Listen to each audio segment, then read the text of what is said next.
Kebudayaan Nadiem Makarim menjawab perencanaannya menghapus ujian nasional di sekolah. Nadiem menyatakan pendidikan karakter serta kemampuan siswa tidak bisa dinilai dari sekedar pilihan ganda. Dan berikut cuplikan wawancara anchor CNN Indonesia. Dan menurut Bapak, kurikulum itu apakah efektif, terus apakah perlu diterapkan?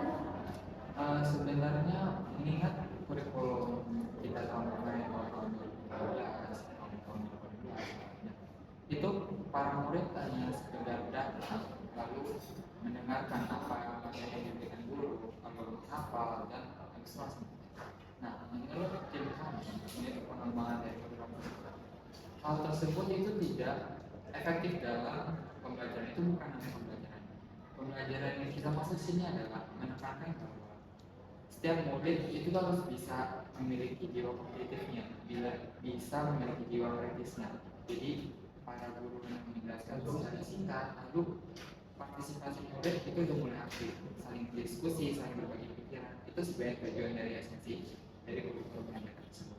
Lalu mengganti pilihan ganda ujian nasional menjadi asesmen itu membuat para muridnya juga bisa berpikir lebih kritis mengenai apa soal pemecahkan soal problem solving yang memang dipecahkan oleh para murid.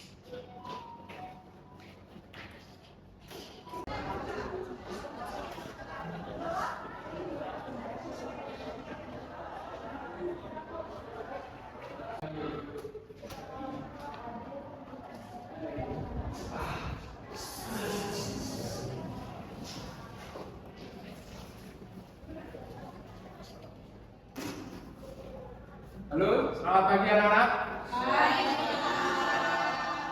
Ya, di sini ada terlambat yang sudah masuk. Ya, jadi di sini kita akan melaksanakan proyek lagi, yaitu proyek P5 atau kurikulum merdeka. Jadi gitu. Pak, kok proyek terus sih Pak? Iya Pak. Kenapa sih Pak? Ya, ini memang sebagai kurikulum yang baru, kita harus sebagai guru menyesuaikan, dan murid-murid juga harus bisa mengambil tindakan bagaimana caranya kalian juga harus bisa mengcover kurikulum merdeka ini. Mari dia ganti kurikulum Pak, ganti lagi minor Pak. Ya, jadi semuanya setelah ini kalian berkumpul berdiskusi tentang pajak di Indonesia. Ya, setelah ini kalian diskusi ya. Yang seperti saya sampaikan tadi, seperti itu. Ada yang bertanya kan? Pak, kita kan belum diajarin materi soal itu Pak. Gimana dong? Masa udah suruh langsung ngerjain tugas aja? Tapi Dul, kita kan sekarang udah di era teknologi, jadi kita bisa cari-cari itu di internet. Tapi aku setuju sama si Dul. Harusnya kan Bapak maparin materi buat kita dulu, setidaknya kita dikasih tahu. Ya, jadi itu tadi yang teman-teman kalian omongkan itu betul sekali. Ya, kalian juga harus berpikir kritis. Kalian juga harus bisa beradaptasi dengan teknologi-teknologi yang baru. Ya, seperti itu. Setelah ini kalian langsung saja diskusikan dengan kelompok kalian. Itu. Oke. Ya, jadi daripada kalian kebanyakan bahas kurikulum merdeka, lebih baik kita langsung saja ada diskusi seperti kelompok yang sudah tadi kita bagi. Seperti itu. Paham semuanya? Segera. Pemirsa, sekarang kita akan mendengar beberapa tanggapan mahasiswa mengenai kebijakan kurikulum merdeka. Hai, kalau menurut kamu gimana sih kebijakan kurikulum merdeka itu? Menurut aku kurang setuju sama kurikulum merdeka ini karena kita banyak banget ngeluarin duit terus tenaga buat ngerjain itu semua.